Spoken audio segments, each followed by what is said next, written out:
انت متخيل انك تقدر تعمل تطبيق اندرويد كامل من غير ما تكتب ولا سطر كود؟ اه والله. موقع اب كريتور 24 بيسهل لك كل حاجه. في الفيديو ده هعلمك ازاي تبدا خطوه بخطوه وتطلع بتطبيقك جاهز وكمان تكسب منه فلوس. خليك معايا وركز كويس، انا هنفجر مفاجآت دلوقتي. اول حاجه هنيجي ننشئ طب هنيجي ننشئ اكونت على موقع. طب انا دلوقتي مش معايا اكونت، هدوس هنا اخش الاول على الصفحه الرئيسيه، هاجي ادوس ساين اب، هسجل اكونت على الموقع عادي جدا. تمام، فانا مسجل قبل كده فهدوس ساين ان على طول.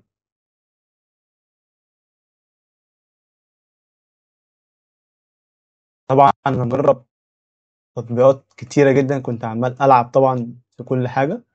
فهنيجي دي الواجهه اللي بعد ما بسجل دخول بيحولك هنا. طبعا انت مش هتلاقي ولا تطبيق موجود عندك لان انت لسه فاتح الاكونت جديد. فهندوس على كرييت اب. اول ما بتدوس على كرييت اب بيطلب منك كام حاجه بسيطه. الكام حاجه دول بيقول لك هنا كده اب نيم، يعني اسم التطبيق ايه. بيقول لك هنا يعني ما يعديش ال 15 حرف. بعديها اب ايكون، انت عندك اوبشنين. الاوبشن الاول انت ترفع اللوجو من على الجهاز بتاعك. تمام، طب انا ما عنديش لوجو على الجهاز، ممكن تختار ايكون من هنا، يعني هو عامل لك كده او كده. طيب، بعديها بيقول لك اللغه بتاعت التطبيق. عندك هنا لغات كتيره طبعا، في منها الايه، اللغه العربيه. بعد كده اب ديسكريبشن، دي بتضيف الوصف او بتضيف نبذه عن التطبيق. احنا دلوقتي عندنا الموقع بتاعنا اسمه ايكو سكرايبر. تمام. طبعا انا عندي اللوجو بس هختار اي ايكون دلوقتي. تقدر يعني تعمل الكلام ده كله بعدين.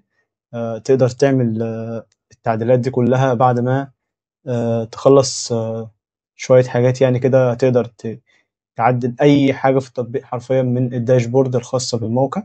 هندوس نيكست.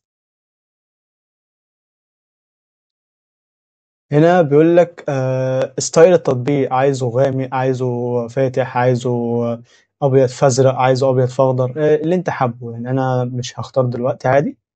هنا بيقول لك يعني أنت عايز التطبيق يعمل إيه بالظبط. أنت عايز تعمل حاجة دلوقتي ماشي، مش عايز هتدوس كرييت ان امبتي اب، يعني أنا عايز التطبيق فاضي. كده أنت أنشأت التطبيق. دي لوحة التحكم الخاصة بالتطبيق.